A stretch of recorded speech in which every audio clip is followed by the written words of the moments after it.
નમસ્કાર પશુપાલક મિત્રો, પશુધન ચેનલમાં આપનું હાર્દિક સ્વાગત છે. તો આજે આપણે જે પશુ વિયારણ થાય ને તો એ જે આસળમાં આળખો ચડે ને એના વિશે આપણે આજે વાત કરવી હતી. તો મિત્રો આળખો જે ચડી જાય ને તો આવી રીતના થાય છે. જો મિત્રો આળખોમાં આસળમાં સોજો આવી જાય છે. આપણે એક સાઈડ આપણે આળખો ચડેલો છે. તો મિત્રો આપણને મધ કવડી હોય ને કેમ સોજો આવી જાય એવી રીતના આસળમાં સોજા આવી જાય.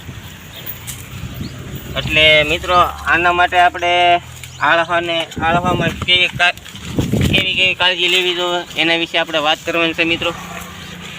તો આળખો ચડે ને મિત્રો તો ગરમ પાણી થોડુંક નમક નાખીને એને આવને છંટકાવ કરશો એટલે આળખો ધીમે ધીમે ઉતરતો રહેશે. અને એક બીજો છે આપણે દેશી ઉપાય, માખણ અને તાવડી હોય ને આપણે રોટલા કરતા હોય તાવડીની મશ અને માખણને બરાબર મિક્સ કરી અને લગાડી દેવાનું. એટલે આ આળખવામાં આપણને ફાયદો થાય. એનું આવશે એ તણાય નહીં. પછી આપણને હાથ નાખીએ તો એ હાથ ન નાખવા દે. એટલે મિત્રો આ આળખો તમે જોયો ને, આ એક સાઈડ આળખો ચડેલો છે, આ તો થોડોક છે. બાકી અમુક પશુને આળખો એવો ચડી જતો હોય ને કે આખા આપણને મધ કવડ્યું હોય ને કેમ સોજો ચડી જાય એવા આસળો મોટા થઈ જાય છે, સૂજન આવી જાય છે. તો એના માટે આપણે મેં કીધું એમ ગરમ પાણી લેવાનું છે, થોડુંક નમક નાખવાનું છે અને છંટકાવ કરવાનો છે. તેનાથી ફાયદો થશે.